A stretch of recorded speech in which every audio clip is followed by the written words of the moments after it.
have a nursing and a physician and provider shortage in the United States. We're trying to cover that gap. And I think the biggest thing we do is work as a collaborative team. That's the beauty of America, that you can be someone different and you can still be value added to society. You enlisted in the Navy after 9/11 in 2001 and served in Iraq, worked in explosive ordnance disposal, joined Yale's PA program while being on active duty. And you're also very involved in mentoring and education. What is your current responsibility as a PA in trauma surgery? So I am actually assigned to a level 1 trauma center in Washington, D.C. Mm-hmm. So level 1 trauma center means that any trauma that comes to our center, we can handle from as simple as a laceration to as complex as a major neurosurgical case. It's a 24/7 facility with all the available individuals. And so my responsibility as a trauma surgery physician assistant is to run all the traumas that come into the bay, to augment our attending physicians, as well as the resident physicians, as well as interact with patients. We've got a very busy day. It typically starts around 5 a.m. and we're there until we're done at like 6 or 7 p.m. We scrub our patients' records. We make sure that nothing's changed overnight. We'll then round with our attendings. We will then come out with a list of things that we need to do, act on that list, make sure that list happens, and we'll meet with our attendings later on in the evening. And then we'll turn over to our night resident program so they can handle our patients in the evening. And in the midst of all that, if there's a trauma activation inside of our hospital, we respond to it. Typically, I'm the one that goes to the head of the bed and does the actual trauma assessment itself, but I can also run a trauma. So you can intubate people and you do the interventions that a resident or interns would do, right? That is correct. Because of what I was doing in the military as a combat medic, we were given a lot of those skill sets. So I learned how to intubate there. I learned how to drop chest tubes. I learned how to do a fasciotomy. I learned how to do at least procedural sedation to mild analgesia. For the context, in South Korea, nurses become assistants. So experienced nurses, they become PAs, but ironically, there is no licensure or educational programs that make their scope of work legitimate. So it can be a tricky situation when they have safety issues. In the States, how does a PA get educated and get licensed? There's an overarching body, the AAPA, NCCPA. Each of these programs now are master's programs. So you typically need to have at least a bachelor's degree to come in. You need to apply, take an entrance exam. You have to have so many hours of shadowing. And it all came back to the 1960s when there was a medical provider shortage for physicians. The United States military had individuals that were doing what they call independent duty corpsmen, special operations medics, that can perform at a very high level, that can do a lot of the tasks that can alleviate a physician. That created this opportunity for Duke University to create the first PA program in the 1960s. And then that has blossomed into a civilian program. So what it takes is an individual to have a bachelor's degree, have to take an entrance exam, have prerequisites, and then you will enter a program where you can become a physician assistant after about 2 to 3 years, the first year being didactics and the rest being clinical model in various categories, with a lot of them being core competencies. It entails us to be able to support a hospital or any type of system as an advanced practice provider, very much like our nursing practitioner counterparts. The only difference is that we follow the medical model for education, while our nursing practitioners follow a nursing model for their education and how they do applications of medicine on the floor. At the end of our graduation, we have 7 days minimum and up to like a year, I believe, to take our accreditation exam, which is the PANCE. Once that happens, then we are now credentialed to be providers. And then we apply for a state license, and then we apply to wherever we're going to go, and then we'll get credentialed through that hospital system or through that network system to be a provider underneath of a physician. Another difference between us and our nurse practitioner counterparts is that there is a relationship with our physicians. We cannot have an independent relationship. So that means that we just can't go to a minute clinic and then open up our own facility. We'd have to be underneath a physician. And that's also the reason why we went from a physician assistant name to a physician associate, showing that there's more of a symbiotic relationship. And we're not considered like a medical assistant. We're actually providers at a very high level, that can do a lot of the skills that can take off a lot of responsibilities for our physician counterparts. In which settings do PAs can work in? Any place where you see a physician, you can see a PA. We do have nurse practitioners that work on our floor. I'm inside of a nursing pod. The difference is that we can go into surgery and the nurse practitioners can't, and it's only because of some of their training. Right. If a nurse practitioner decides to specialize in surgery, they can go in there as well.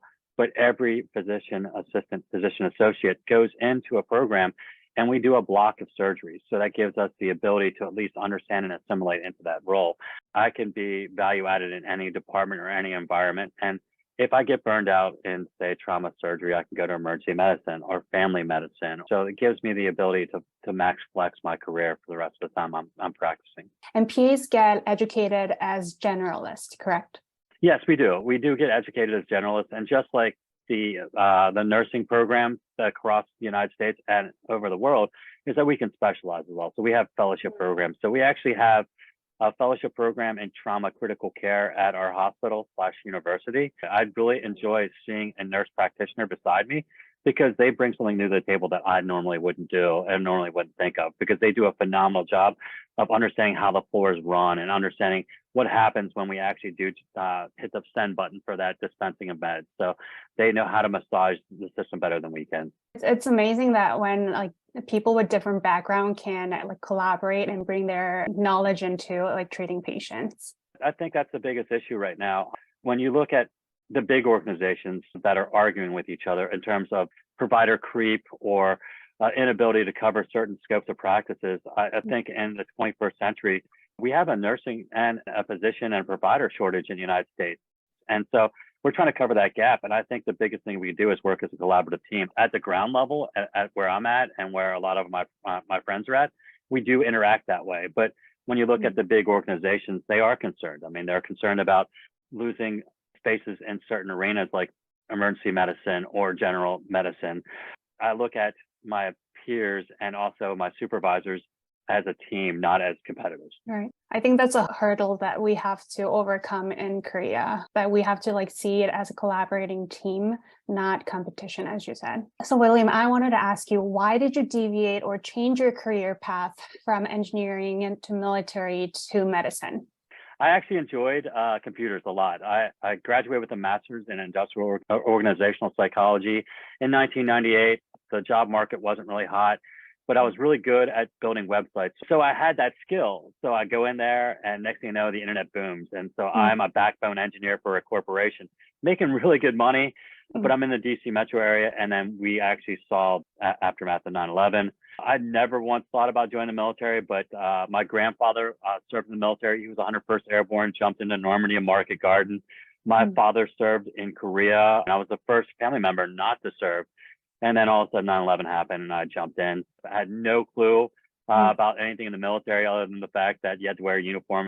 I ended up going into the Navy as an enlisted guy. I'm taking a PT test. They're like, you're a really great individual in terms of athleticism. You should go to Navy SEAL training. I ended up going, impressing the cadre. And they're like, you should really go to Navy EOD. And within a couple of months, I'm in Navy EOD. Next thing you know, I'm deployed in Iraq disarming bombs. And one of the things that happens when you disarm bombs is the bombs go off or the bombs have gone off. So we actually did a lot of medicine overseas. That really made a major impact on me. I left the active duty military. I worked as an intel analyst for a little bit, but my friends were still getting injured. And so my friends were single, double, triple, and one of my friends was a quadruple amputee. And the more and more I thought about it, the more I wanted to get into medicine. So I re-enlisted, got back in the military, went through the special operations pipeline to be a special operations medic. I looked at individuals that were doing stuff. I was looking at the physician. I was looking at the PA, and I was like, wow, they're doing really amazing things, and their scope of practice is so broad for PAs. It really impressed me. So I knew that I worked at a very high scope of practice in the military, but my scope of practice in the civilian side was very low. Like a paramedic is what they would give me an equivalency for. I actually was an ED tech, and I was making $19 an hour as an ED tech. And I'm like, that's not really good use of resources. That was my driver. I decided to go to PA school. I would work on the night shift. I would take courses during the day, and I would still do military training. So there would be times where I'd be gone for a week or two, have to debate with my professors. They were very kind. And so that's how that whole process worked. The next thing you know, I got accepted to Yale and I had to go through the entire didactic year while on active duty orders, which was pretty tough. For those parents who want to make a career change, but they're afraid to do so because of their financial or family responsibility, what do you want to tell them? Yeah, it's tough. I'm married. I have now a 12-year-old daughter. It was tough. I mean, you're looking at walking away from making money for 2 to 3 years minimum. Then you're also looking at losing a lot of time with family. You've got to determine if it's right for you. I actually was even thinking about going to medical school. And one of my friends, who's a little bit younger than me, he's now 48 and he's a third-year surgical resident, but he decided to go all in on medical school, and it is stressful for him. He's missing a lot of his time with his son growing up. He's missing a lot of time and interactions with his wife. If you think that the sacrifice is worth it, then it is worth it. I can tell you that very few career fields have given me the kind of ability to feel good about what I do in life. My daughter has seen me jump out of my car in a car accident and just start rendering aid. She's also seen me come back home, and she's seen me tired, beat, and exhausted because of what I do at work. But she knows that I'm making a difference in people's lives. I can also say one more thing, that it shouldn't be monetary. If you're thinking that this is a monetary change, that's not really the best idea. Like if you ask any of the surgical residents or any medical residents right now, a lot of them will say you should go to business school or go to law school. The doctor point of view, you're looking at 4 years to be in medical school and then all the residency. For me as a PA, if you don't have a bachelor's degree, that's 4 years for a bachelor's degree, and then 3 years for the PA program. And that doesn't include all the stuff you have to do medically. And the same with the nurse practitioner or CNRA. Like when you're looking at that, you're looking at LPN, RN, BSRN, and then from there building forward. Out of all PA programs, why did you choose Yale? I applied to all the schools in the DC metro area. I wasn't going to move. I didn't want to transplant my family. My friend, he was like, hey, you should look at this program. And so Yale came up with a concept program to do it online. Online is, I think, a very harsh statement for anyone in medicine. So like even for the nurse practitioners in the United States, there are online programs for nurse practitioners, but every nurse practitioner student knows you're actually seeing patients. I applied to Yale PA online program because it was online-ish, but it was a blended program in all reality. It had a lot of appeal to me because of the flexibility that it offered in that aspect, that you did not have to go to campus. Yale University has a really good name. So I was really impressed by that. And I got lucky. I was applying to their second year only. So they already had a didactic class going on at the time. And I told them my background, and immediately they contacted me. And I had this amazing individual contact me every couple of months. How are your classes going? And she was like really helping me out with the process, making sure that I knew what wickets I need to hit and what time. Just like many Korean immigrants, my mom didn't go to formative education because of the fact she was a Korean farmer. So she never got further than middle school. My dad, even though he served in the military and is from the United States, he never went to college, never left his job working as a meat cutter. All my family members in Korea up until me never went to college. So I was the first kid to graduate from college. I go from family of peasant farmers and meat cutters to going to Yale University. So I really found that to be the true American dream. You know, you can do anything you want. Your family and you must be so proud of yourself. When I told my mom, being the typical Asian mom, which I laugh about, and then then the next question was, she's like, why can't you go to Harvard? That's funny. Me. So when you do online program, how does the clinicals work? We started our clinical touches really early.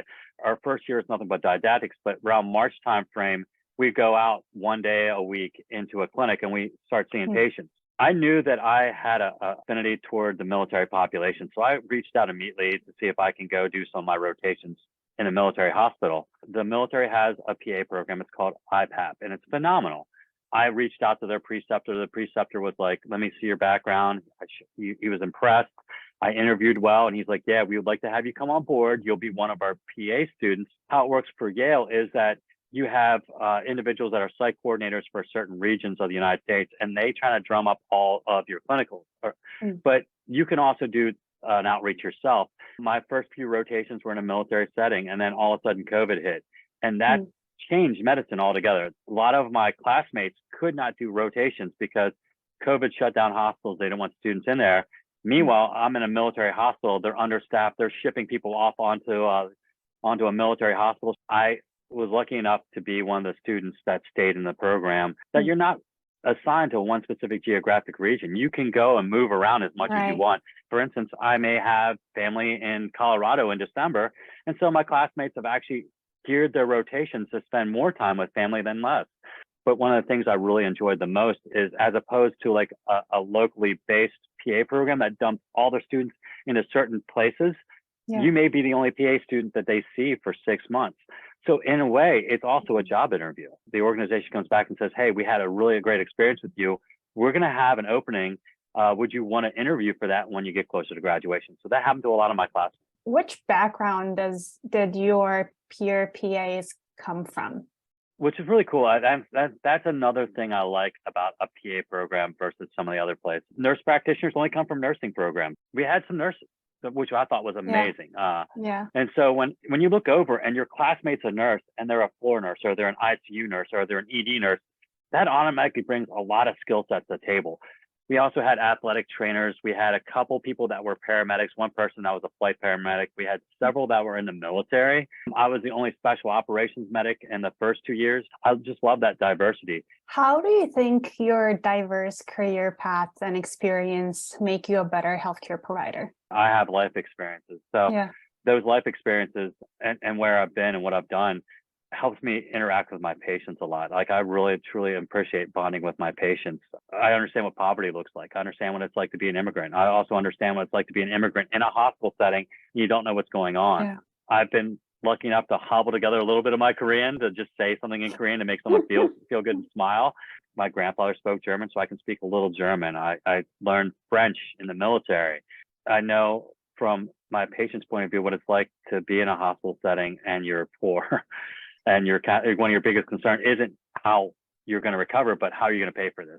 Like, being an immigrant and not knowing the language and being in that hospital setting can be very overwhelming. From my experience, there's also bias in healthcare providers, whether it's like nurses, physicians, PAs, NPs, and there are nurses who don't want to take care of people who don't speak English. I think it's amazing that we understand that background so we can empathize with them. I think it's very important. I totally understand that concept. If you grow up as an American, you only spoke English, and you think everyone in America should speak English, you truly miss out what America's all about. We're a melting pot of individuals. That's the beauty of America, that you can be someone different and you can still be value added to society. In Korea, as you know, as men, you have to serve in military. It's one of their duty when they hit 20 in Korean age, which is 18 or 19. In the US, it's voluntary, like you're enrolled in Navy voluntarily.